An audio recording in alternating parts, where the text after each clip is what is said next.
affairs. Walang kinikilingan, walang pinoprotektahan, walang kasinungalingan. Serbisyong totoo lang.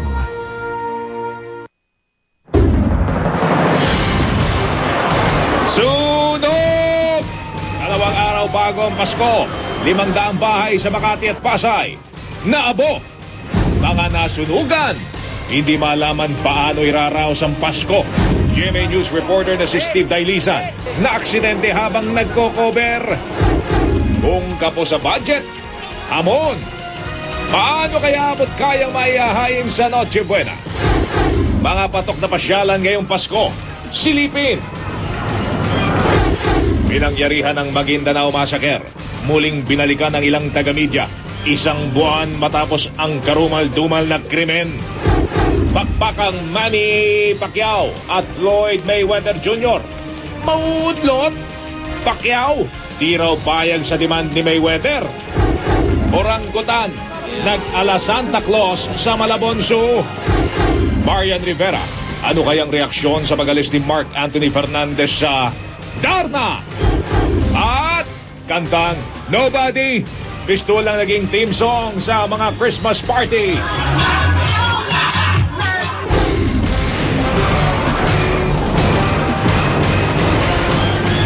Mula sa GMA Network Center, narito si Mel Chanco, Mike Enriquez. Ito ang 24 oras.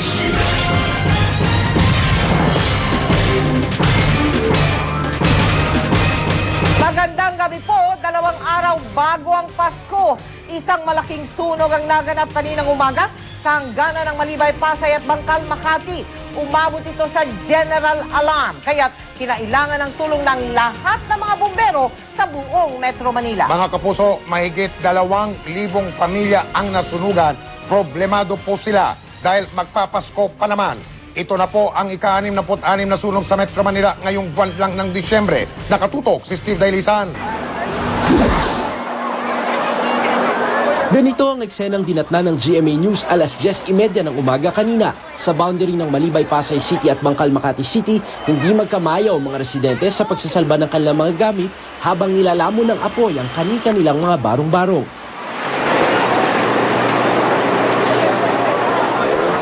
Marami sa kanila walang magawa kundi panoorin kung paano lamunin ng apoy ang mga kabahayan. Ang lalaking ito lumusot pa sa butas, mailigtas lang ang sarili. Ang ilan tanging kaldero at ilang damit lang ang natangay.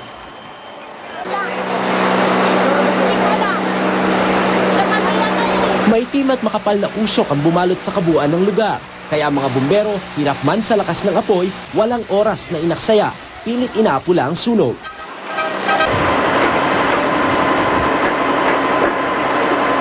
Napakainit ngayon dito at puspusan yung isinasagawang pag-apula ng mga bumbero sa apoy, pero nahihirapan sila dahil napakalakas din nung hangin. Kaya naman yung mga bumbero paatras ng paatras dahil papalapit ng papalapit yung apoy.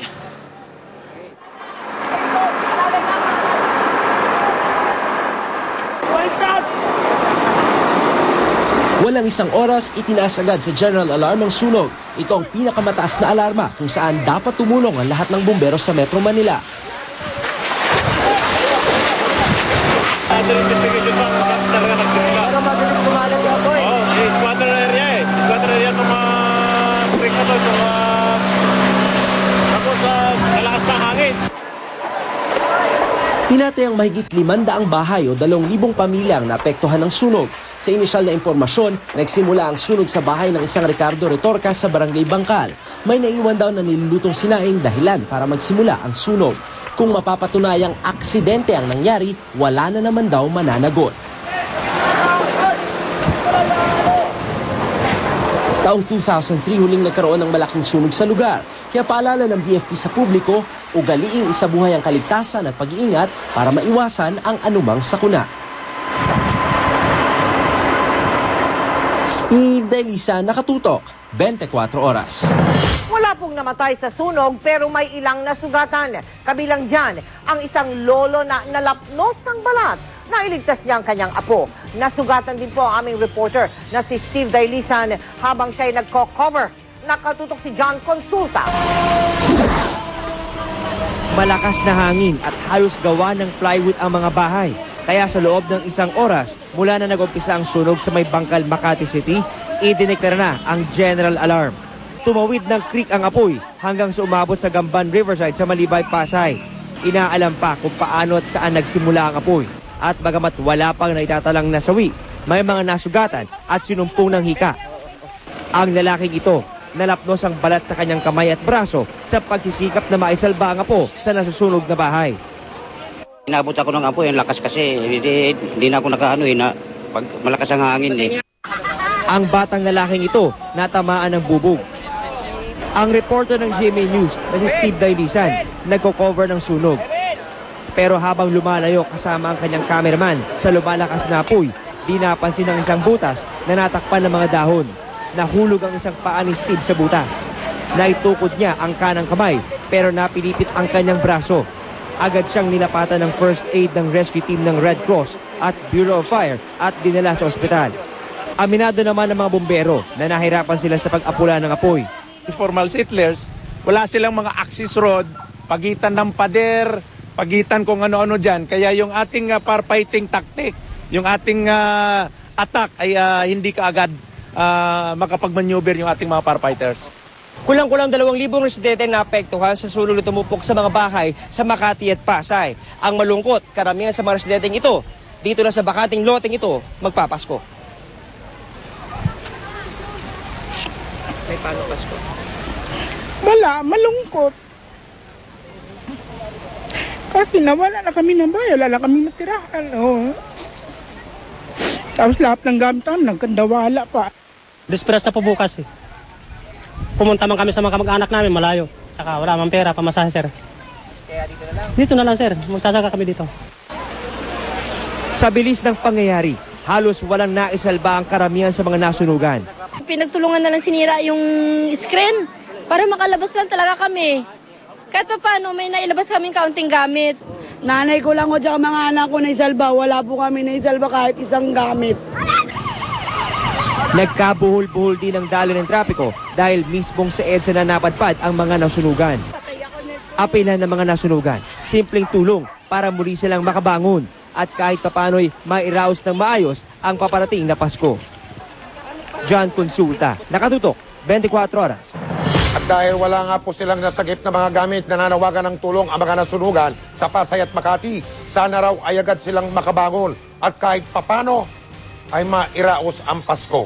Nakatutok po si Rauna Crisostomo live mula sa Pasay. Rauna? Mike, hindi halos mawari ng mga nasunugan sa Makati kung paano pa nila ipagdiriwang ang Pasko ngayong ang lahat ng kanilang ari-arian ay tupok na ng sunog. Sa video na nakuha ng GMA News mula sa Bureau of Fire Protection, kitang-kita kung paano nabulabog ang mga residente sa tabi ng creek sa Barangay Bangkal, Makati, alas 10:30 ngayong umaga. Bigla na lang daw kumalat ang apoy at nilamon ng sunog ang may halos 100 kabahayan. Ang mga bumbero, pilit na inapula ang sunog, pero sa lakas ng hangin at masisikip na daan, nahirapan silang patayin ang apoy na kumalat na rin hanggang sa mga kabahayan sa kabilang creek sa Pasay. 3 oras din ang itinagal ng sunog bago ito tuluyang naapula. Sa inisyal na investigasyon ng Bureau of Fire, nagsimula ang sunog sa Barangay Bangkal sa bahay ni Ricardo Retorta. Sinasabi ng witness natin na doon po nanggaling sa isang bahay po sa taga Makati. Nagluluto daw, yun pong allegation nila. Kaya pinatututukan ko ngayon sa investigador po natin ngayon sa Arson. Laking pasalamat naman ng mga residente at walang nasaktan sa kanila. Pero masakit pa rin isiping magpapasko at bagong taon silang halos walang-wala. Kaya naman nagbaka sakali pang ilan sa kanilang bumalik sa mga nasunog na bahay at subukang may maisalbang pang Noche Buena. Yun nga, malungkot niyang Pasko namin. Sa lubong ng Pasko, sunog. Yun lang. Saan kayo magpapasko niya? Malamang sa kalsada kami nito. Siyempre, ayusin pa yung mga lilinisin, kung pwede pa kami rito mag-ano sa bahay. Pero sa kabila ng sunog, tuloy pa rin daw ang Pasko. Okay lang okay, yung Pasko namin. Basta't walang nasaktan na tao. Okay lang kahit nawala yung mga gamit o mga bahay. Wala yung mga bata. Masaya mga pamilya. Agad naman nagpadala ng tulong ang lokal na pamahalaan ng Makati at sa ngayon nag-set up na sila roon ng community kitchen. Pansamantala rin daw sa makeshift tent muna sisilong ang mga nasunugan. Mike? Maraming salamat, Rauno Crisostomo. Samantala mga kapuso, nagtungo na po doon sa lugar ng sunog ang GMA Kapuso Foundation para magatid ng tulong sa mga kababayan natin na nabiktima ng sunog. Karaniwang tumataas ang insidente ng sunog tuwing panahon ng Kapaskuhan, kaya naman doble ingat ang kailangan natin mga kapuso. Ayon po sa Bureau of Fire Protection, karaniwang dahilan ang mga napapabayaang kagamitang dekuryente, lalo na yung mga Christmas light. Kaya paalala ng Bureau of Fire Protection, tiyaking walang damage o sira ang kable ng Christmas light bago ito sindihan. Tanggalin sa saksakan ng mga appliances, lalo na kung kayo ay aalis ng bahay. Kung matagal mawawala o magbabakasyon ng ilang araw, huwag nang mag-iwan ng bukas na ilaw para maiwasan ang short circuit. Siguruhin ding nakasara ang valve ng LPG. Ay, mga kapuso, kulang ba ang budget ninyo pambili ng hamon o anumang karne sa Pasko? Huwag po kayong mag-alala. Matitikman nyo po ang paborito ninyong Panoche Buena dahil sa mga patingit-tinging bentahan sa mga palengke. Panoorin po natin itong pagtutok na ito ni Cara David. Hamon at keso ang karaniwang handa tuwing Noche Buena. Pero dahil gipit sa pera ang maraming Pinoy, marami sa kanila di na kayang bumili ng 300 to 500 pesos na hamon. Solusyon ng ilang mga manufacturer ng hamon na halos singliit lang ng tennis ball. 75 pesos ang isa nito. Ginawa po yan ma'am para sa mga taong hindi kayang mag-afford ng ganito kalalaki.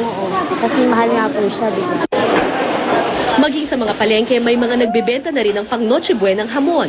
Pero ang estilo, tingi-tingi. Pati mamahaling sausage, ham at bacon pwede na ring bilhin ng tingi-tingi. Sapat lang para matikman ang linamnam ng karne. Yan po yung assorted namin na hinahalo sa mga fried rice, spaghetti. Pwede rin po sa embutido. Para po yung lahat ng products namin matitikman, instant na bibili siya ng 1 kilong cheese dog.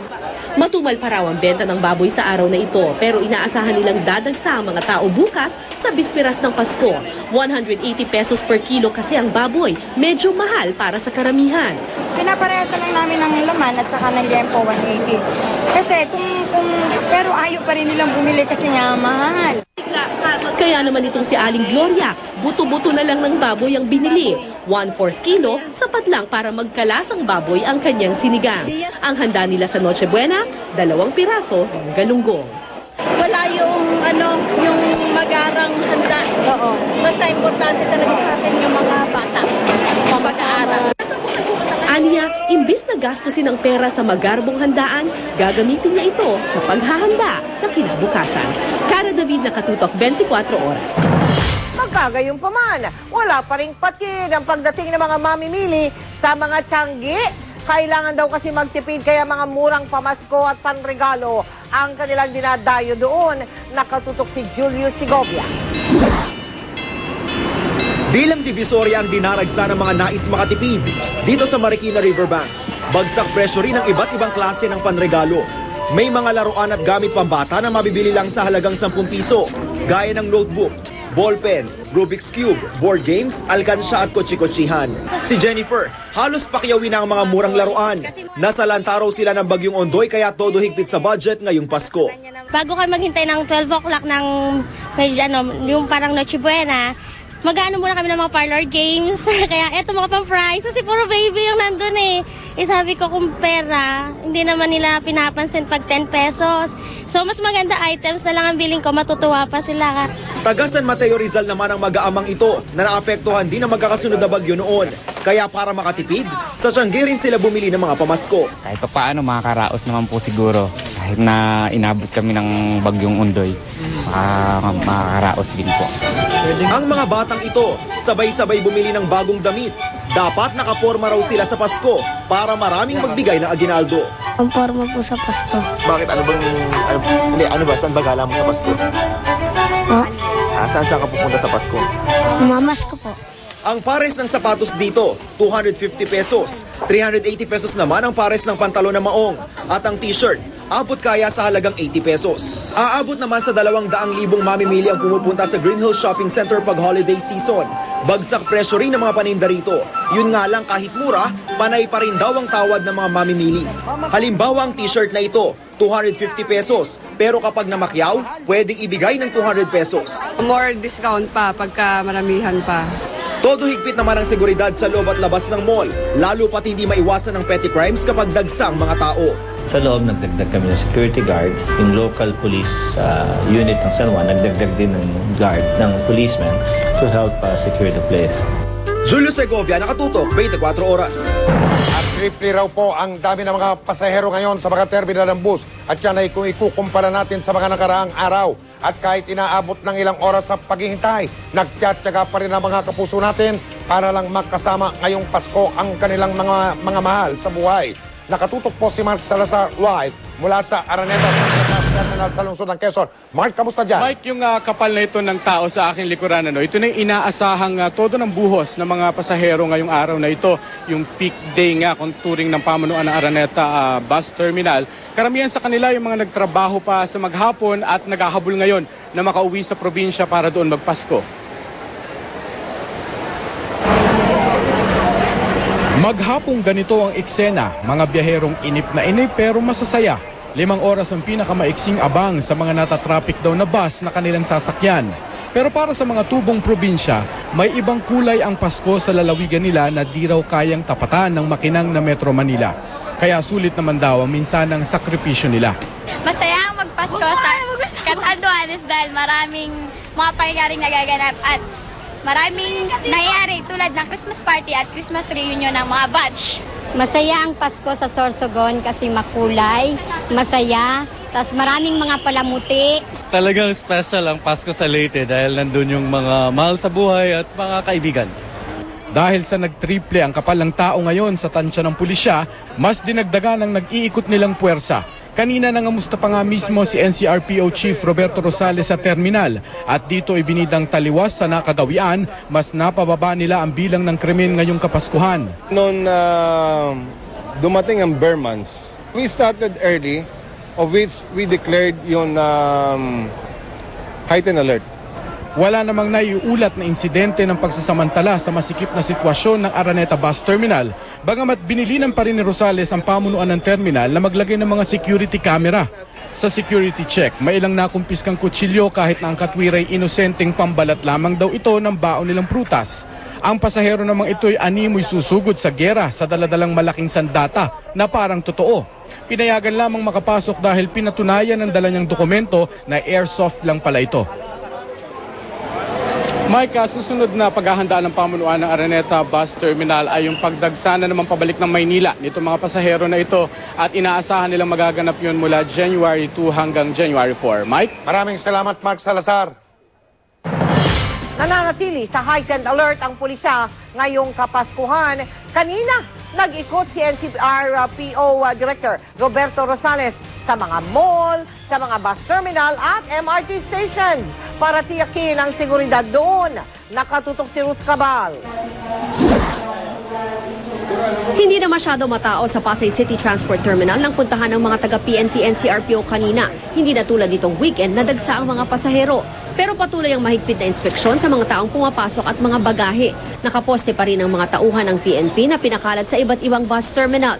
Bukas inaasahan ulit ng management ng terminal ang malaking bulto ng mga pasahero. Sunod na inikutan ni NCRPO Director Roberto Rosales ang MRT Ayala Station. 4 na tauhan ng PNP NCRPO ang nakabantay sa bawat MRT at LRT station. Bukod pa sa mga pulis na nakaposte rin sa mga walkway papasok ng MRT at LRT, K9 units at pribadong security personnel. Bigyan natin ng security. Yun ating mga mamamayan na kapag sila ay lulan ng mga sasakyan nito, ay sila ay more or less ligtas sa anumang harassment. Okay lang ba sa inyo na dapat lang. For security na rin namin ng pasahero. Sandali ring inikutan ni Rosales ang Gateway Mall sa Cubao. Halos lahat daw ng mga mall tulad dito, hindi pumayag na magtalaga ng mga pulis sa loob. Ayon kay Rosales, sapat na rin naman daw ang training na binigay ng PNP sa mga pribadong security personnel ng mga mall kasunod ng Greenbelt 5 robbery. Kahit ang mga Santa Cop na taon-taong nakabantay sa mga Christmas shopper, wala na ngayon sa mga mall. Ito ay pwedeng gawing cover ng mga masasamang loob. Sabi niya, pulis siya, tapos yung pala puro hold-upper sila. Nananatili sa heightened alert ang PNP sa Metro Manila ngayong Kapaskuhan. Ruth Cabal, Nakatutok, 24 Oras. Kaligtasan mo sa Alerto 24. Isang pampaserong bus, isang van at isang taxi ang nagkarambola sa EDSA Santolan kagabi. Lalo tuloy sumikip ang daloy ng trapiko. Si Cedric Castillo, naka-Alerto 24. Habang papalapit ang Pasko, tila ba kakambal na ng mga selebrasyon ang bumper-to-bumper na lagay ng trapiko lalo na sa Metro Manila. Pasado alas 10 kagabi, halos maparalisa ang southbound lane ng EDSA papaakyat ng Santolan flyover sa may Quezon City nang magkarambola ang isang bus, L300 van at taxi. Basag ang windshield ng bus. UP naman ang likuran ng van na nakipagsiksika naman sa gilid ng taxi. Isang pasahero ng taxi ang sugatan umano sa aksidente. Yung pasahero ko naipit yung kamay Bali, sumakay ng ibang taxi. Ayon sa driver ng van, magde-deliver dapat siya ng garment sa Laguna nang sumalpok sa likuran nito ang bus na umanay humaharurot noon paakyat ng flyover. Mabigat yung dala ko kaya alalay yung takbo ko Binangga kami ng ng bus Tapos yan, natulak kami papunta dito sa taxi. Giit naman ang bus driver. Hindi man lang siya nagsignal, biglang pumasok dito sa kanan. Siyempre, medyo mabilis ang takbo ko. Hindi na kayanan ng preno, dumulas na yung gulong. Ayon sa MMDA, umabot ang tail end ng traffic jam hanggang Kamuning flyover. Marami tayong motorista ngayon dahil yung mga galing ng probinsya na mamasko dito sa Maynila. Kasing ingat na lang sa pagmamaneho para makaiwas tayo sa disgrasya. Cedric Castillo, naka-Alerto 24. Patuloy na kinakikitaan ang senyales ng posibleng malakas sa pagsabog ang bulkang Mayon, gaya ng mangitim-ngitim na usok at tuloy-tuloy na paggalaw ng lupa. Mula sa Legazpi, Albay, nakatutok si Oscar Oida. Oscar.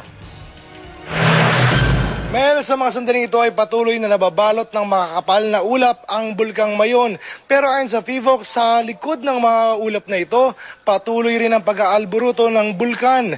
At yung mga ash explosion, patuloy din gaya ng mga nasasaksihan natin mula pa kahapon. Hindi na lang daw mga pangkaraniwang ash puff ang namamataang usok na inilalabas ng bulkang Mayon sa buong maghapon. Sa kulay pa lang daw nito na grayish o medyo madumi. Hindi na raw may pagkakaila na di na lamang basta abo ang ibinubugan nito. Naghahagis na rin daw ito ng mga nagbabagang bato, 1 kilometro pataas at kalimitan. Sinasabayan pa ito ng malalakas na dagundong. Kasi sa mga nakaraang eruptions ng Mayon ay ganyan po ang nangyayari, na lava flow muna. Pangalawa ay yung tinatawag nating strombolian phase o pag-itsa ng mga baton nagbabaga. At syempre may mga ash cloud dyan na hindi naman ganun katayog. At ito'y nagtatapos at tumutuloy sa mga mas matataas o matatayog pang pag-itsa ng mga bato at abo. Mula kahapon, nakapagtala ang FIVOX ng 82 na explosions na gaya nito at mahigit 280 na rumbling sounds. Patuloy pa rin daw ang mga tremor o ang tuloy-tuloy at halos di tumitigil na paggalaw ng lupa. Ito na raw ay ang sinasabing strombolian phase ng eruption. Karaniwan daw ito nangyayari bago ang mas malalakas na pagsabog. Pero maaari rin naman daw manatili sa ganitong phase ang sitwasyon. Posibleng ganyan lang. Hindi natin inaalis yung posibilidad na ganyan. Posible ring tumuloy. At nung 2000 and 2001 ay ganyan ang nangyari. Patuloy din ang inilalabas sa sulfur dioxide na nag-average na sa 5,700 tons per day. Isa pa umanong patunay sa lalong tumitinding pag-aalburuto ng Mayon. Masangsang amoy. Hindi naman matitiis siya na amoyin yan tuloy-tuloy kaya alis ka rin. Pero hindi rin maganda na naamoyan ng matagal. Ang importante, hindi mo rin malanghap yung mga pinong abo kasi delikado din sa kalusugan. Mel, dahil nga sa makapal na ulap, ayon sa mga nakausap natin sa FIVOX, posible daw na mas marami pa dun sa bilang na naitala nila itong mga naobserbahan ng ash explosions. At itong sa mga pinapakita ng aktibidades ng bulkan sa mga nakaraang araw, posible talagang anong mga sandali ay maganap na ang malakas na pagsabog. Mel?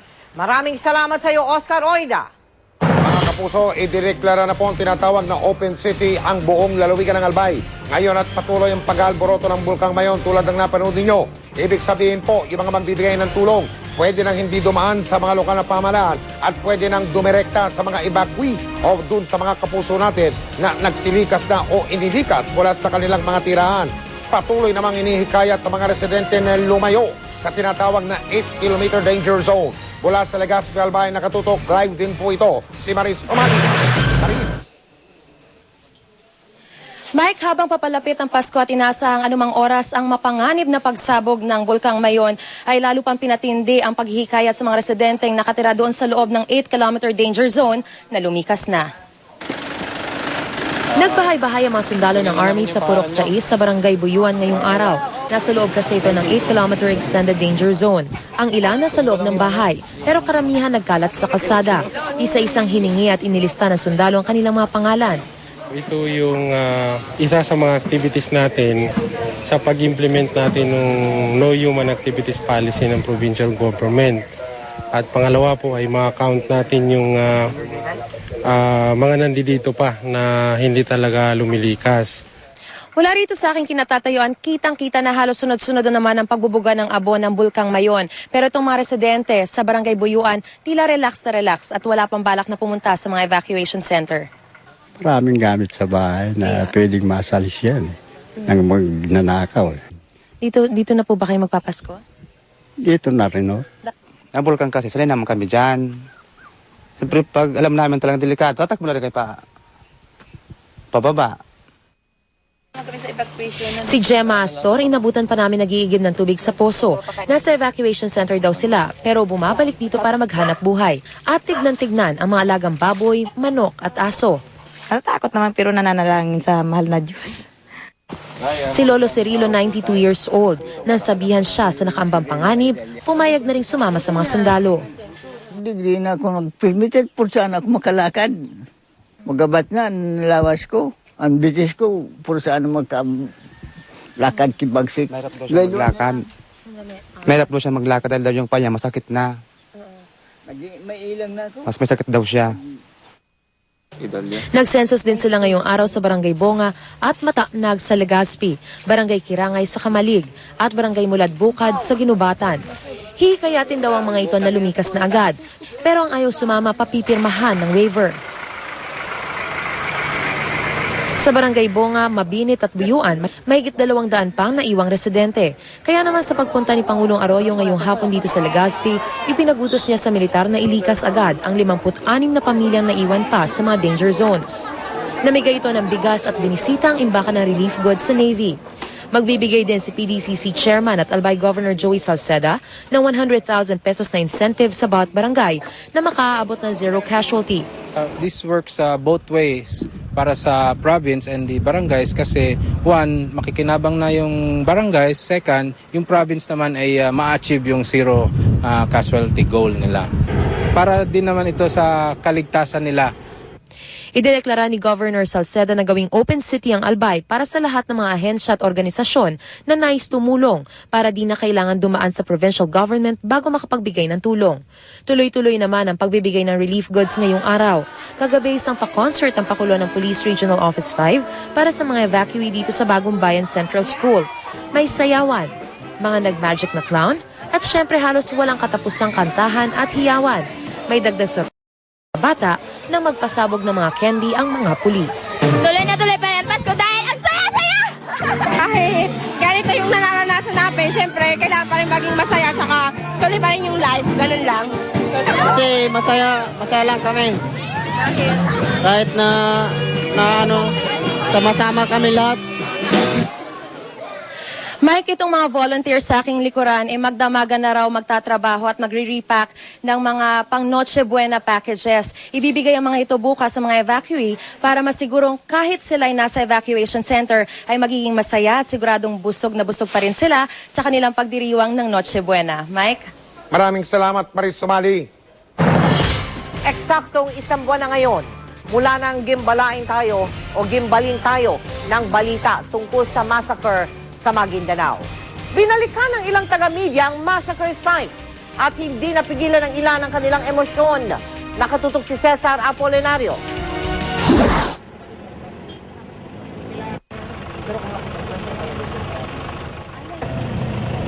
Isa lang ang daan papunta sa massacre site sa munisipalidad ng Ampatuan sa Maguindanao. Delikado pa rin ayon sa mga otoridad, kaya kinailangang samahan ng grupo ng mga media men na pupunta roon.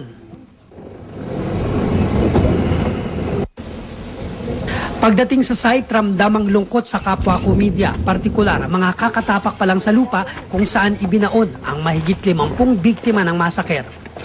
30 rito taga-media, may isa pang nawawala na pinaniniwalaang nakabaon pa sa lupa.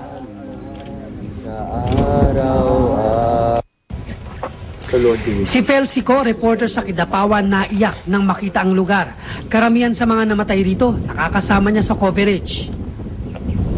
Ang isa pang biktima si Jenaline Mangudadato na magka-file sana ng Certificate of Candidacy ng asawang si Buluan Vice Mayor Toto, kamag-anak niya. Masakit po sa part ko na nawala na po sila. But we're praying po na nasa kamay po sila ni Lord. Pinangunahan ng NUJP ang pag-aalay ng bulaklak kasama ang iba pang media mula Cotabato, Coronadal, Kidapawan at Davao. Saka nagtirik ng 58 kandila. 57 ang opisyal na tala ng PNP pero nawawala pa ang isa pang miyembro ng media na si Reynaldo Bebot Momay. Si Father Jonathan Domingo mula Cotabato ang nanguna sa pagdarasal para sa mga biktima.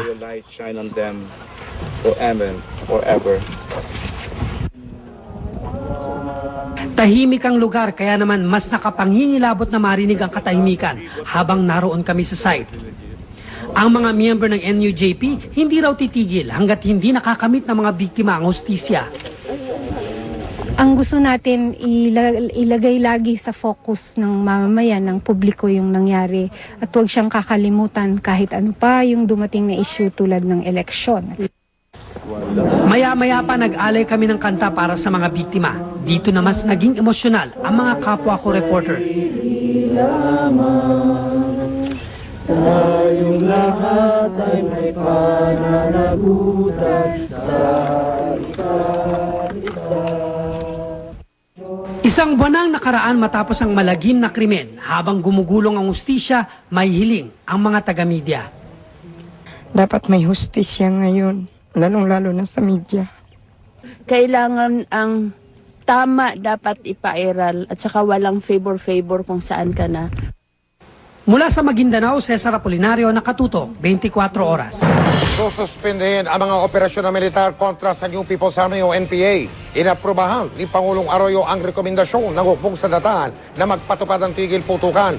Magsisimula hating gabi Disyembre 24 hanggang hating gabi ng Disyembre 26. Pati na rin sa hating gabi ng Disyembre 31 hanggang hating gabi ng Enero 1. Kasabay nito, umapila si Executive Secretary Eduardo Ermita sa NPA na igalang ang tigil putukan ng pamahalaan at ang pagdiriwang ng Kapaskuhan.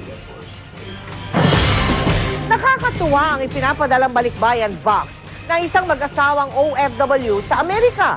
Ang laman nito ay mga pamasko para sa mga bata sa pinanggalingan nilang barangay sa Tarlac. Nakatutok si Cara David. Mahigit 10 taon na sa Las Vegas ang mag-asawang Ed at Len Ayuste. Tuwing Pasko, tulad ng ibang OFW, nagpapadala sila ng balikbayan box sa Pilipinas. Pero kung ang iba para lang sa pamilya ang mga regalo, ang mag-asawang Ayuste para sa isang buong barangay ang aginaldo. Ito lang ang libangan namin dito sa Las Vegas. Talaga, ito lang talaga. Hindi naman kami nagsusugal. Wala. Hindi mag-shopping yung misis ko para sa mga kabataan, mga bata. Sinundan namin ang balikbayan box ng mga Ayuste mula Las Vegas at dinala kami nito sa isang mahirap na komunidad sa Ramos, Tarlac. Sila ang mga batang ilang taon nang tinutulungan ng mag-asawa. Kahit malayo daw kasi sila sa Pilipinas, hindi nila nakakalimutan ang kanilang pinanggalingan. The best thing talaga, tumulong sa kapwa. Tumulong sa kapwa. Para sa kanilang lahat yan, sa inyo, everything for you guys. Nasa Las Vegas man sila sa araw na ito, sina Len at Ed Ayuste ang nagsilbing Santa Claus sa mga batang kapuspalad ng Tarlac. Salamat kay Ed at kay Lenny sa mga gift na binigay, mga toys. Masaya-masaya mga bata rito sa Poblacion South. Gaano man sila kalayo sa ating bayan, pakiramdam ng mga taga-Tarlac nasa Pilipinas na rin ang mag-asawang Ed at Len. Salamat sa Balikbayan Box na kanilang dala, salamat sa malasakit na tumatawid sa anumang bansa.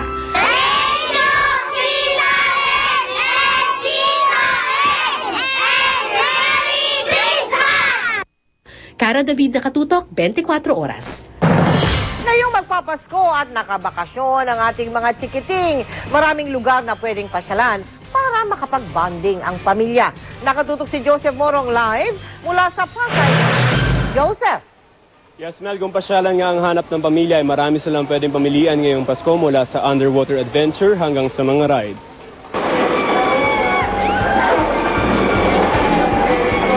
Adventure at family time ba ang hanap nyo ngayong Pasko? Sa Star City sa Pasay, siguradong mapapasigaw kayo habang tila inihahagis kayo sa Star Flyer. Kung snow ang trip nyo sa Snow World, para ka na rin nasa Amerika. Pwede pa kayo magbatuhan ng snow. Pinakabagong atraksyon ng Star City ang Laser Blaster. Dito pwede ang barkada. Blue team kami, kalaban namin ang yellow at pink team.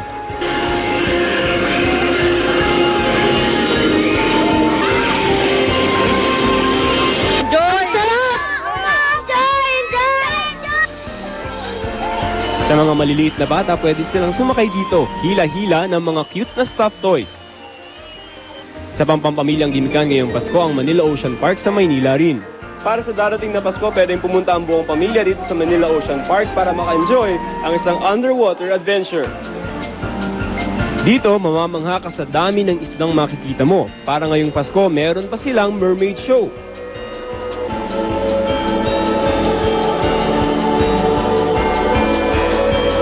Sakto para sa buong pamilya ng ilan OFW at ngayon pa lamang nakakabanding ang pamilya. This Christmas season, quality time with family pinaka-importante.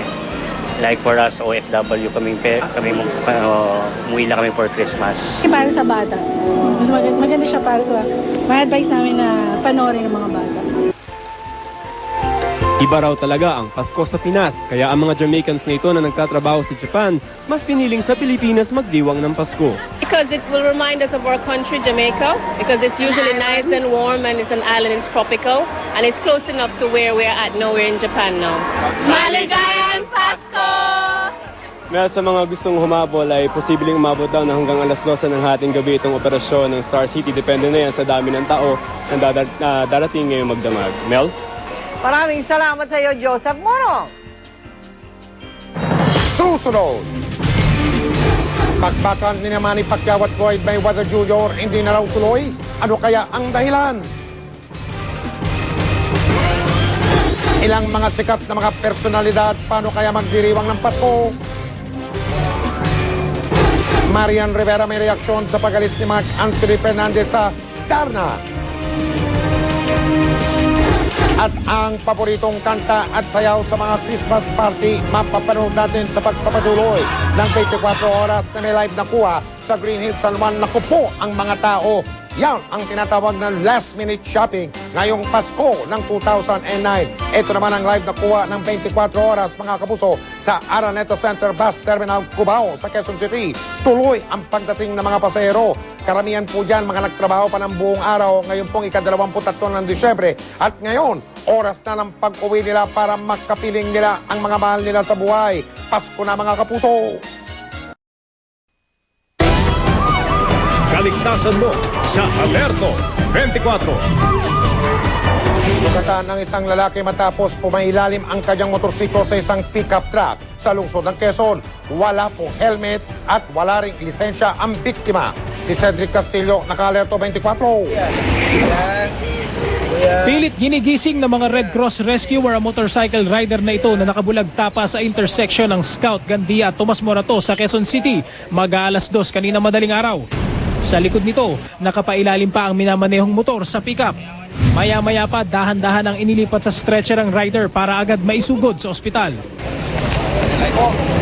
Hindi matiyak ng mga otoridad kung nakainom ang rider, pero kapansin-pansin ang kasuotan nito na hindi raw angkop sa pagmamotor. Mali lang niya noon, wala siyang helmet at parte sa sakuna para siyang nakaladkad. Bago isugod sa ospital, napagalaman pang ni lisensya, walang dala ang rider. Hindi naman lubos maisip ng driver ng pickup kung saan nanggaling ang motorsiklo. Aniya, bigla-bigla na lang itong sumulpot. Mabilis siguro yung takbo, hindi ko siya napansin. Posibleng kasuhan ng reckless imprudence ang driver ng pickup. Paalala naman mga otoridad, iba yung pag-iingat lalo't sa mga panahong itong punong-puno ng okasyon. Cedric Castillo, Nakalerto, 24. Sa bansang Brazil, naoperahan na ang isang batang lalaki na nakitaan ng mga karayom sa loob ng kanyang katawan. 5 oras tumagal ang operasyon para alisin ang mga karayom na malapit sa kanyang puso at baga. Sasailalim siya sa 2 pang operasyon para maalis ang mga natira pang karayom.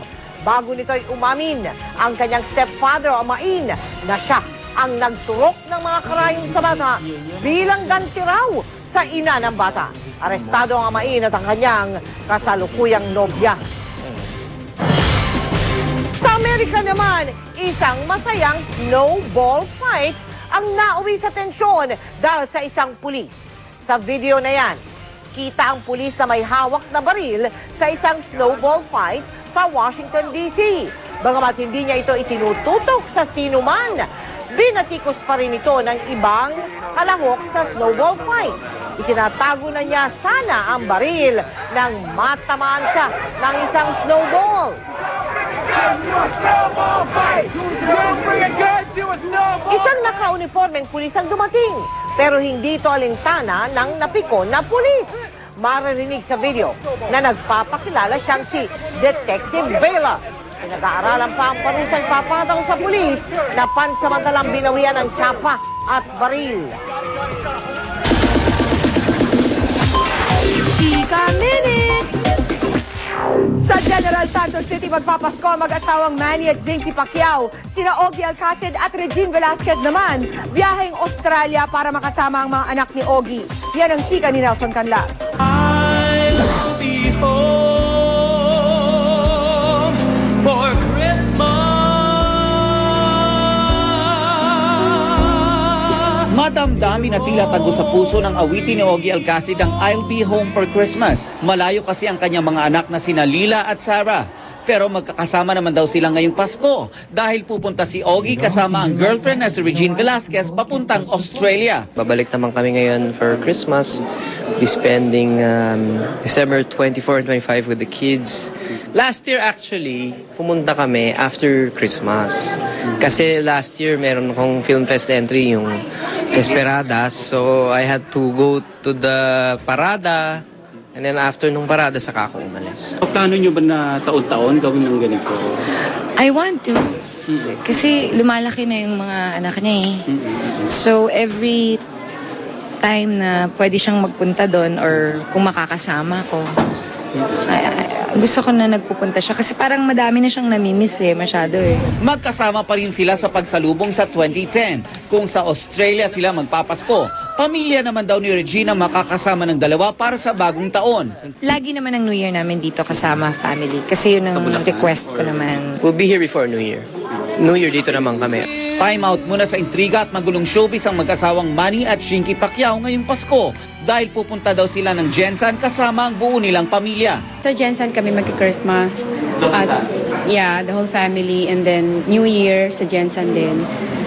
Siguro first week ng January, mag-US kami for vacation with the kids. Christmas wish as siguro bigyan ng malusog na pangatawan ang lahat, and then more blessings to all of us. Nelson Canlas updated sa Showbiz Happenings.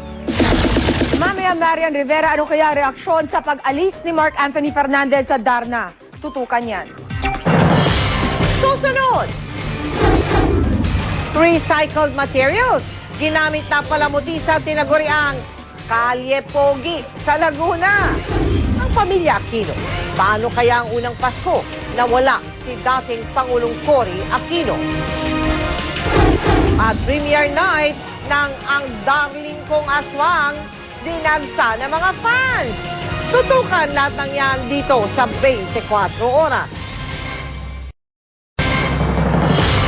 Kung sikat ang Policarpio Street sa Mandaluyong tuwing Pasko, may panlaban daw dyan ang mga taga-Laguna. At yun po ang Kalye Pogi sa bayan ng San Pedro. Kumukuti-kutita pa buong kalye at mga kabahayan. Ang mga nakasabit na parol, yari sa recycled materials. Tulad ng yan, yan, gawa daw po yan sa mga lumang CD. Meron ding gawa sa tuyong sanga, tansyan, at iba pang mga patapong bagay. Sa isang bahay, may Christmas tree na gawa sa sirang higanteng payong. Nais daw ipakita ng mga taga-Kalye Pogi na hindi kailangang maging magastos para makagawa ng pamaskong dekorasyon. Ngayon po ang unang Pasko ng pamilya Aquino na wala si dating Pangulong Cory Aquino. Kaninang umaga nagbisa ang buong pamilya, nakisa rin ang ilang mga kaibigan nila at taga-suporta ng dating Pangulo. Yan ang tinutukan ni JP Soriano. Maliban kay Chris, kumpleto ang mga anak ni Yumaong dating Pangulong Corazon at Senador Ninoy Aquino na si Balsi, Noynoy, Pinky at Viel sa misang idinao sa kanilang puntod kanina sa Manila Memorial Park. Pero wala man si Chris, naroon naman ang mga anak niyang si Josh at baby James. Naroon din ang mga apo ni Cory na sina Jiggy at Kiko. Pinangunahan ng matalik na kaibigan ni Cory na si Father Catalino Arevalo ang misa para sa dating Pangulo. Ito raw ang unang bisperas ng Pasko ni Father Catalino sa loob ng 25 taon na hindi kasama si Ginang Aquino. Hindi rin daw niya malilimutan ang specialty ng dating Pangulo na corned beef tenderloin.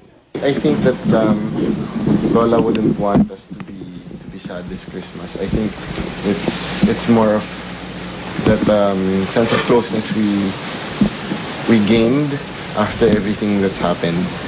So I think her Christmas wish for us would be to be happy. As Jiggy says, she wants us to be very happy, but we will miss her very much. Binasbasan din nila ang puntod ng mag-asawang Cory at Ninoy, ang panganay na anak ni Chris. Ayaw lumayo kay Senador Aquino. Si baby James naman, idinaan na lang sa bati ang nararamdaman. Hi! Merry Christmas! Sabi ni Pinky, napakasakit pa ring isipin na hindi na nila kapiling ang ina ngayong Pasko. Bawat Pasko raw sa kanilang mag-anak ay espesyal, pero kung may Pasko raw silang hindi malilimutan. Our 2 Christmases in Boston now, we were all together. Parang we had 2 normal as it can get Christmases in Boston. Yun. Pero the bulk, as Father has always been saying Mass for us every year, yung Christmas Eve Mass niya, it's really a Cory show. Pero di lang ang mga kaanak ng Yumaong Pangulong Cory ang nalulungkot. Ito rin kasi ang unang Pasko para sa ating mga Pilipinong wala nang itinuturing na democracy icon. Si Flor sumadya talaga ngayong araw sa puntod ni Cory para mag-alay ng dasal. Malungkot kasi nasanay na ang Pilipino na every Christmas kasama siya. So ngayon, parang mamimiss mo. Para bang, ay wala kang nanay. Parang gano'n ang feeling. Sa December 24, magsasama-sama raw ulit ang mga anak ni Cory para sa reunion ng Pamilya Aquino. JP Soriano, nakatuto, 24 oras. Chika Minute! Dinagsa ang premiere ng Metro Manila Film Festival entry na Ang Darling Kong Aswang. Present ang cast ng pelikula sa pangunguna ni Vic Soto. Makichika tayo kay Lars Santiago. Hindi nabigo ang maraming taong pumunta sa premiere night ng Film Fest movie na Ang Darling Kong Aswang na pinagbibidahan ni Vic Soto. Matyaga nilang hinintay ang pagdadatingan ng mga artista. Unang pumasok ang mga batang bituin tulad ni Barbie Forteza at Nika de la Cruz kasama si Richie De Horsi. Marami ang humanga sa ganda ng kapuso star na si Jackie Rice. Si Christine Reyes na lalong lumutang ang kaputian sa black gown na suot. Hindi na raw makapaghintay na mapanood ang pelikula. Super excited dahil gusto ko na mapanood kasi kahit na nagda-dubbing pa lang kami, kasama ko yung mga friends ko, tawa na kami ng tawa. So, eto, ready na ako para tumawa ng bonggang-bongga. Itim din ang damit na suot ni Jean Garcia, pero hindi naman daw black ang kanyang Christmas. Black lang kasi aswang ako. So, buma-black lang ako dahil sa pinaninindigan ko lang at pinangangatawan ko ang pagiging aswang. Dumating si Vic kasama ang date niyang si Pia Guanyo. Umani sila ng malakas na tilian mula sa mga tagahangang naroon. Dumiretso sila sa stage para bumati. Salamat sa pagpunta at thank you rin kay Christine galing dito. Yun yung darling kong aswang. Ito yung darling kong inaswang. Sabi ko, babati sa inyo. Maligayang Pasko sa inyo lahat at maraming salamat sa pagpunta niyo dito. We hope you all enjoy the movie. Have a great time. Merry Christmas! Dar Santiago, updated sa Showbiz Happening. May mainit na chika pa ako mamaya dyan lang. Buhay na buhay ang Tiangge sa Green Hill Shopping Center sa San Juan. Dagdag attraction ang animated Christmas display na taon-taon inaabangan ng mga parokyano. Nakatutok doon live si Rafi Tima. Rafi! Mel, 2 araw nga bago magpasko, tuloy pa rin ang pagdagsa ng mga tao dito sa mga tiyageng tulad dito sa Green Hill Shopping Center. Bagay na ikinatutuwa naman ng mga nagtitinda, marami raw sa kanila ay bawi na ang mga pinuhunan at medyo malaki-laki na ang kanilang kinikita, kung kaya't ngayon pa nga lang daw ay talagang medyo merry na ang kanilang Christmas. Sa dami ng mga tao sa mall na ito sa Green Hills, hindi mo aakalain nitong mga nakaraang buwan. Sunod-sunod na kalamidad ang tumama sa bansa. Sa dami ng mga bitbit na napamili ng ating mga kababayan, ang sinasabing lugmok na ekonomiya tila hindi alintana. Patunay kung gaano kahalaga sa mga Pinoy ang pagdiriwang ng masayang Pasko. Bukod sa mga karaniwang binibili tuwing Pasko tulad ng mga laruan, mga damit at kagamitan, patok daw ngayon ng mga native at Philippine products. Maging mga banyaga, ito ang isa sa mga unang-unang tinitingnan sa kanilang pagsa-shopping.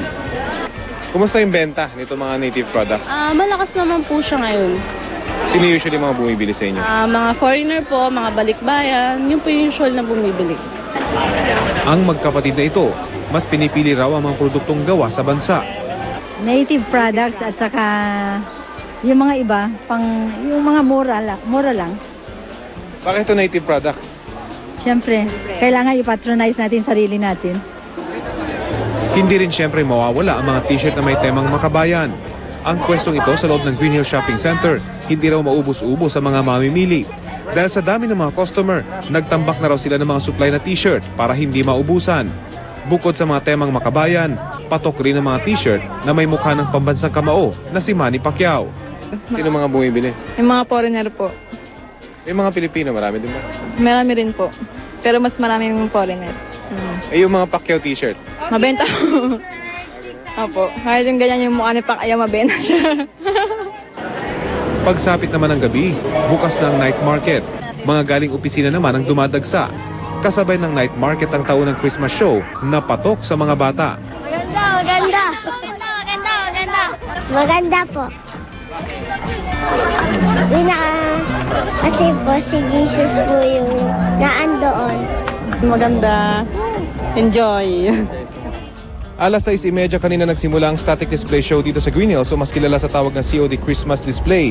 15 minuto tumatagal ang show at inuulit ito kada 30 minuto. Alas 11 ng gabi ang huling show, kaya aabot ng 10 ang kabuang bilang ng palabas na ito. At dahil hanggang pasado alas 12 bukas ang mga tiyangge dito, isang banda naman ang magbibigay aliw sa mga nagsha-shopping hanggang sa magsara ang mga tiyangge. At syempre kung saan maraming tao, dito rin nakapwesto ang mga maliliit na kainan, barbecue stalls at mga nagbebenta ng samut-saring pagkain. Kung kaya naman na one-stop shop na nga daw ika nga itong maituturing. Ngayong gabi, Mel, ay inaasahang hanggang alauna hanggang alas 2 ng madaling araw bukas ang mga tiyangge rito, o kaya naman ay hanggang merong mga tao ay patuloy daw silang bukas para sa mga mamimili. Mel? Maraming salamat sa iyo, Rafi Tima. Ngayong nagtataasan ang presyo ng mga bilihin, mahirap na gawing magarbo ang Noche Buena. Paano nga ba ang praktikal na paraan para makapaghanda ng masarap pero di kaanong gagastos? Yan po ang tinutukan ni PR Kanghel. Bagong graduate sa kanyang culinary course si Chef E.A. Tejada. Sanay na raw siya sa paglikha ng mga kakaibang recipe na swak sa maliit na budget. At ngayong Pasko, espesyal na Noche Buena ang nagawa niya sa halagang 500 pesos lang. Parang kailangan, hindi naman ganun kamahal yung Noche Buena. We can find alternatives like yung super mura na mga food items. Ang kanyang Noche Buena menu, delatang hamon sa kanin, pasta sardinas marinara, at dessert na buko pandan trifle. Pinakamadaling gawin ng delatang hamon, isasangag lang ang hamon sa kanin at meron ng malasang main dish. Para naman sa pasta, pagsamasamahin lang ang sibuyas, kamatis, bawang at durog na sardinas at saka gisahin. Lagyan ng asin at paminta na swak sa panlasa at pagkatapos, ibuhos na ang noodles. Ang secret lang dun sa pasta is the margarine. Margarine always makes a dish flavorful. Save the best for last naman, kaya ang dessert, espesyal na buko pandan trifle. Madali lang din gawin. Lutuin sa kawali ang gulaman, palamigin sa freezer, at saka ayusin sa magandang baso. Ilagay ang gulaman, ipatong ang whipped cream at saka ilagay ang shredded buko o buko sport. Pwedeng budburan ng pinipig para mas masarap. Marami ng tradisyong kaakibat ng Paskong Pinoy at kabilang narito ang malapiestang Noche Buena. Pero sa panahon na nagtataas ang presyo ng mga bilihin, mahalagang maging praktikal. Importante pa rin, syempre, ang nagsasama-sama ang mga pamilya sa kanilang pagsasalo-salo. PR Kanghel, nakatutok, 24 oras. Si Mel Tiangco, ang inyong kapusong totoo. Dalawa sa mga sektor na hinahandugan ng Give a Gift alay sa Batang Pinoy Christmas Project ng GMA Kapuso Foundation ay ang mga batang katutubo at ang mga batang naapektuhan ng mga kalamidad.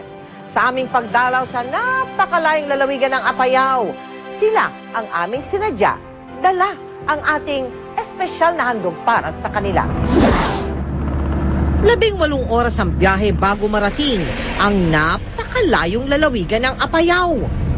Mula sa Kapitolyo, may kalayuan pa ang bayan ng Santa Marcela. Kaya madilim na nang kami ay makarating doon.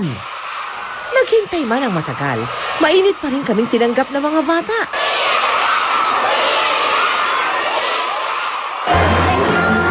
Kaya naman iba ang saya na aming naramdaman habang pinamamahagi ang dala naming regalo. Kaya, sulit pagod, sulit. Sulit yung pagod. Iba't ibang card naman na nagpapaabot ng pasasalamat ang bumungad sa amin sa Luna Central School kung saan mahigit 300 bata ang nakatanggap ng ating pamaskong handog. On behalf of the Luna District, Luna Apayao, at kami ako, Diyos Kanina. We thank you very much, GMA Kapuso.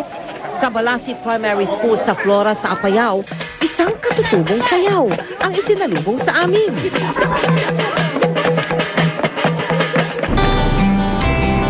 Simple lang ang pamumuhay ng mga taga-Balasi. Simple rin ang pagdiriwang nila ng Pasko. Kung minsan walang bunutan kasi wala po silang pambili ng regalo. Kaya ang ginagawa na lang namin, short program na lang po. Tapos binibili po ako ng mga kunting merienda, ganun lang. No Pasko niya tihanday di balayo. Pero mukhang maiiba ang Pasko ngayon na mga batang katutubong Negrito dahil tiniyak natin na bawat isa ay mayroong laruan, may pagkain at may gamit pang eskwela pa.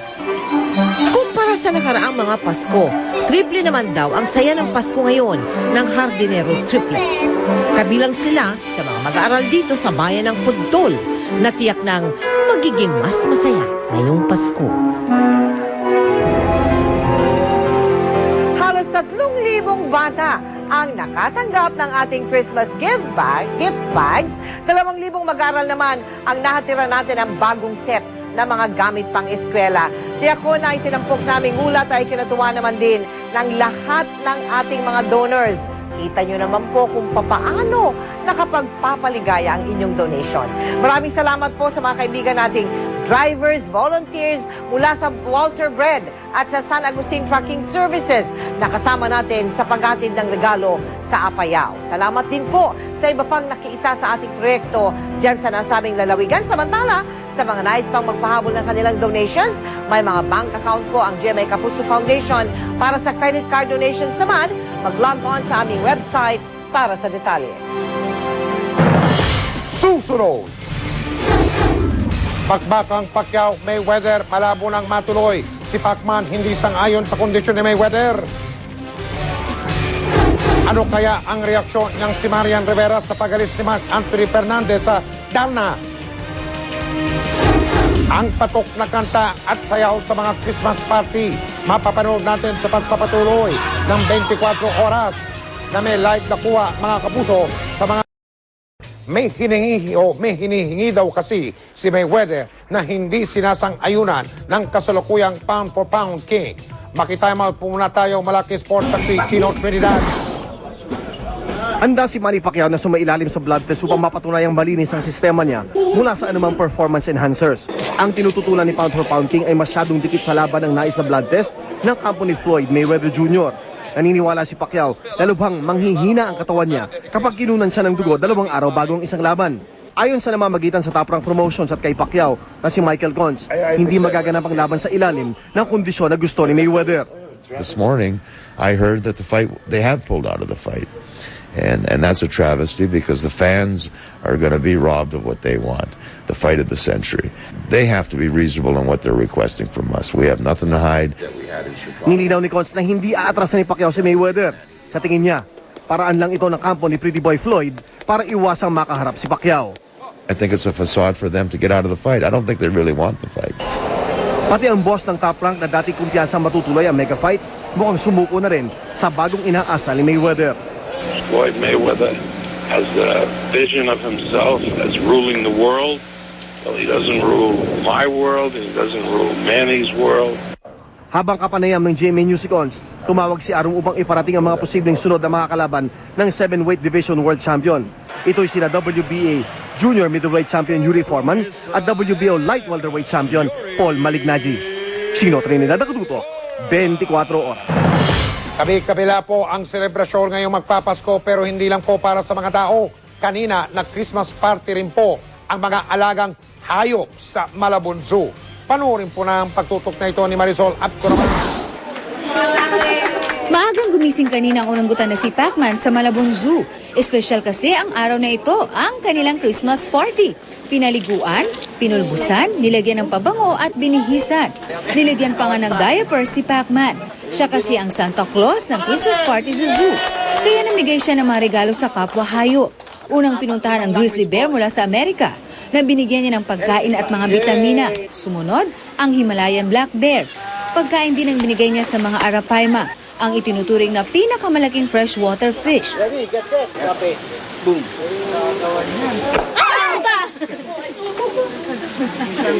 Tuwang-tuwa si Santa Pacman sa kanyang naging goal ngayong araw.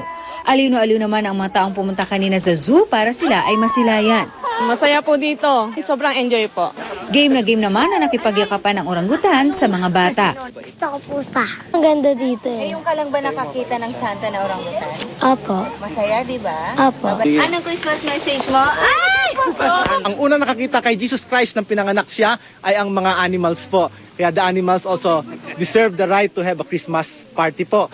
Suporta rin daw nila ito sa kampanya laban sa global warming. Ang unang apektado ng global warming ay ang mga inosenteng hayop na nakatira sa ating kagubatan. Wala naman daw problema kung magkakaroon ng Christmas party o isasama sa mga party ang mga hayop, ayon sa Philippine Animal Welfare Society o PAWS. Kung socialize naman yung aso mo o yung pusa mo, okay lang naman. Pero kung hindi din sanay sa maraming tao at sa maingay, could be a stressful environment for them. Paalala pa ng PAWS, iwasan ang pagpapakain sa mga alagang hayop ng mga makakasama sa kanila, tulad ng tsokolate, ubas at raisins dahil nakakalason ito sa kanila. At ang importante, ipadama sa kanilang pagmamahal bilang parte ng pamilya, lalo na ngayong Pasko. Marisol Abduraman, Nakatuto, 24 oras. Mga kapuso, hanggang sa mga sandaling ito, meron pa rin pong mga empleyado sa mga pribadong kumpanya na hindi pa nakatatanggap ng kanilang 13th month pay. Ang ilang kabanin ng gobyerno naman inip na rin sa ipinangako sa kanilang Christmas bonus. Nakatutok si Sherian Torres. Tuloy pa rin ang pagdagsa ng mga tao sa mga pamilihan. Kanya-kanyang bitbit na mga pinamiling pamasko at regalo. Nakaramihay katas ng kanilang bonus at sweldo. Habang nakikita natin na nagsisiksikan sa Divisoria, sa iba pang lugar na namimili ang mga tao, mayroon pa rin mga ilang mga manggagawa na walang magagawa kundi tahimik na lamang at tipid na obserbahan ang Kapaskuhan dahil sa hindi pagdating ng kanilang cash gift. Sa tuwing napapadaan sa mga mall, lulunok-lunok na lang daw si Glenda. Janitress si Glenda ng isang employment agency. Tulad nung nakaraang taon, palalampasin na lang daw nila ang Noche Buena. Wala raw ulit mga regalo ang mga anak. Ang ahensyang pinapasukan kasi ni Glenda, hindi pa nagbibigay ng 13th month pay hanggang ngayon. Sa ilalim ng batas, ang 13th month pay ay dapat ibigay sa mga empleyado nang hindi lalampas sa December 24. Hindi pa po binibigay, wala daw pong pera. Ang ilang kawani ng gobyerno hanggang ngayon nangangapa pa rin sa dilim. First week ng buwang ito na ipagmalaki ng palasyo ang 7,000 pesos na cash gift sa mga government employees. Mismong si Budget Secretary Rolando Andaya Jr. pa nga ang nagsabing matatanggap ito ng lahat sa kalagitnaan ng buwan. Pero ang ilan hanggang ngayon naghihintay. Kaninang tanghali, muling nabuhay ang pag-asa ng mga nasa gobyerno na magsalita si Executive Secretary Eduardo Ermita. They may receive it anytime, probably today or before Christmas, because I checked before I came here. I checked with the Department of Budget, and I was informed by the Department of Budget that yesterday they already approved the release. Pangakong napako para sa mga guro. Hanggang magsara kasi ang mga school division kaninang alas 4 ng hapon, wala raw nakuhang cheque ang mga guro para sa pangakong cash gift ng palasyo. Sa halos 100 mga division na aming na-monitor ay wala pang 10 yung nakapagbigay nitong cash gift na galing sa Malacanang. Kahit na nga ngayon pa, ngayong araw nito, kahit umaga pa nga, no, ay inaasahan namin hindi na namin ito mapakikinabangan para sa Pasko. No? Sapagkat kakain pa ng 2 araw bago ito maibigay sa aming mga eskwelahan. At sa gitna raw ng kanilang pagkadismaya, walang magagawa ang maraming guro kundi ipikit na lang ang kanilang mata sa mga plano nila dapat ngayong Pasko. Panawagan na lamang namin, no, sa pamunuan ng DBM, no, at sa Malacanang na i-compel yung Land Bank of the Philippines na mag-extend ng kanilang service, no, kung hindi ngayong gabi o kaya bukas kahit pa holiday. Itong bonus na ito yung inaasahan namin para doon sa Noche Buena. No? Dahilan ng palasyo, dumaan pa kasi sa budgeting process ang paglalabas ng cash gift. Naghanap pa raw kasi na mapapagkunan ng budget para rito. Pero sabi nga, hirap nang makaintindihan tao kung bingi na ito sa paulit-ulit na dahilan at masakit na ang tiyan. Sherian Torres, Nakatutok, 24 Oras. Susunod, Marian Rivera nagulat sa pag-alis ni Mark Anthony Fernandez sa Darna. At ang hit na Nobody Dance sa mga Christmas party. Susunod na dito sa 24 Oras. Ilang araw bago magpasko, nakadiskubre ang mga eksperto ng isang may tuturing na kakaibang regalo raw sa bayan ng Nazareth sa bansang Israel. Nakahukay kasi sila ng isang bahay na mula pa raw nung panahon ni Jesucristo. Sa Nazareth, mismo lumaki si Jesus. Pamilyang Hudyo raw ang nakatira sa bahay na yan dahil sa mga nakitang gamit. Sa tansya ng mga eksperto, maliit lang noon ang bayan ng Nazareth. May 50 bahay lang. Pag natapos ang pag-uukay ay masasabi na nila kung ano ang itsura ng Nazareth nung panahon ni Jesucristo. Natulog sa kalye si Prince William ng Britanya. Kuha yan sa isang madilim na kalye sa London kung saan nagpalipas na magdamag ang prinsipe noong gabi ng December 15. Nakapantalon, nakasuot sweatshirt at knitted hat lamang si Prince William at tila ginaw na ginaw. Sinamahan siya ng opisyal ng charity na kanyang sinusuportahan. Layon daw ng prinsipe na maintindihan ang dinaranas sa mga kabataang walang tirahan para sila'y matulungan. Si Prince William ay anak ni Prince Charles at ang yumaong Princess Diana at ikalawa sa pila para maging hari ng Britanya. Tinutukan din ng ilan nating tagapanood ang sunog na naganap kanina sa hangganan ng Malibay, Pasay at Bangkal, Makati. Sa mga video na ipinadala nila sa U-Scoop ng GMA News, makikita ang apoy na lumalamon sa mga kabahayan. Masyado ring makapalang usok na kitang-kita mula sa mga karating barangay. May mga nagpadala rin ng litrato ng parehong sunog at tulad nila, pwede rin kayong magpadala ng mga video o picture ng mahalagang balita. Mag-log on sa www.gmanews.tv/uscoop. Para naman sa MMS, i-text ang balita MMS space, mensahe, pangalan at address at isend sa 4627. At para naman po sa impormasyon, i-text ang balita space, ang inyong mensahe, pangalan at address at ipadala sa 4627. Chika Minute! Nagulat si Marian Rivera sa pag-alis ni Mark Anthony Fernandez sa Darna. Wala naman daw kasing nabanggit na problema sa kanya, si Mark. Makichika tayo kay Lars Santiago.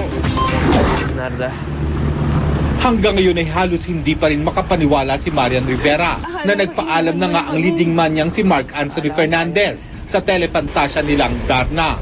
Wala naman daw silang naranasang anumang problema kay Mark, lalo na pagdating sa pagtatrabaho. Wala rin daw anumang nabanggit sa kanya ang aktor bago ito nagpaalam. Kasi ba nandun kami sa set, puro lang siya patawa eh. Alam mo yun? Patawa lang, kwentuhan, pero never pumasok dyan sa ganyang issue.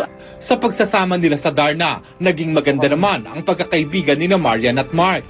Hindi raw sila sobrang close, pero komportable sila sa isa't isa. Kasi syempre, lalaki siya, babae ako, di ba? Hindi naman pwedeng OA sa pagka-close bilang may asawa din naman yung tao. Tsaka, di ba, dalaga ako. So, may limitation naman, pero okay naman kami. Nag-uusap kami sa set, okay kami sa eksena namin, nakakapag-usap kami, nagtutulungan kami. Ngayong Kapaskuhan, gustuhin man ni Maria na magbakasyon ng mahaba ay hindi rin pwede. Ilang araw lang daw kasing hihinto ang taping niya para sa Darna at babalik din agad sila sa trabaho. Sa dami ng naghihintay na project sa aktres, hindi na rin siya sigurado sa planong pagbisita sa kanyang ama sa Spain kasama si Dingdong Dantes. Sabihin ko na lang kapag nangyari na kasi habang sinasabi ko nauudlot na nauudlot eh. Kahit naman last year nasa plano ko yun, hindi ko lang nagawa eh. Hanggang ngayon nasa plano ko pa rin siya. Lars Santiago, updated sa Showbiz Happening. Yan ang Chika Minute. Tutukla uli bukas for the hottest in showbiz. Ako po si Pia Guanyo. Dahil Mike, salamat. Sayawan! At ang mistulang naging team song po ngayong taong ito, ang kantang Nobody. Nakatutok si Marisol Abduraman, Nobody. Ito ang hit na hit na Korean pop music ng taon, ang Nobody, na kinanta ng grupong Wonder Girls. Saan ka man mapalingon, tila lahat napapakanta at napapaindak sa chorus nito.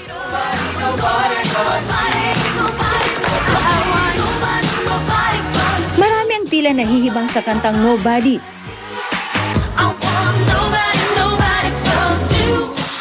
Humantong pa sa asaran na nauwi sa pagkamatay ng isa. Hindi na nakapagtatakang isa ito sa mga patok na Christmas party music ngayong taon. Sa Christmas party ng Pacquiao Group of Companies, Nobody ang napiling sayawin ng mga empleyado.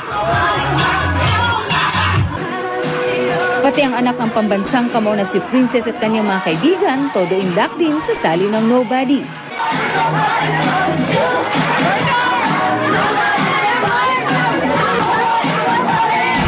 Di rin nagpahuli ang mga empleyado ng gobyerno. Sa Christmas party ng Field Operations ng Department of Agrarian Reform, hindi lang sinayawan kundi biniritan din ang Nobody.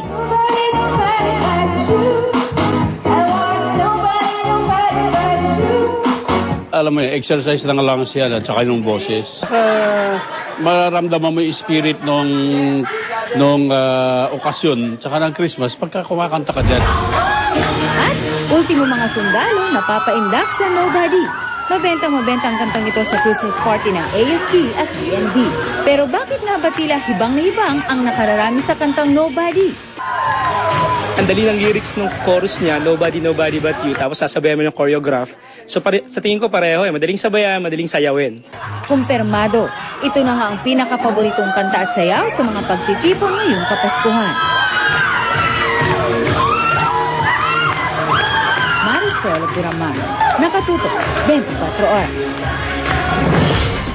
Nobody but you. At yan po mga balitang aming tinutukan sa nakalipas sa 24 oras. Maraming salamat sa inyong pagtitiwala. 2 araw na lang at Pasko na. Magpasanab na mga kapuso. Mula sa tahanan ng katotohanan, ako po si Mel Tiangco. Ako po si Mike Enriquez, ito ang GMA. Walang kinikilingan, walang pinoprotektahan. Walang kasinungalingan, serbisyong totoo lamang at dahil hindi natutulog ang balita. Nakatutok kami 24 oras.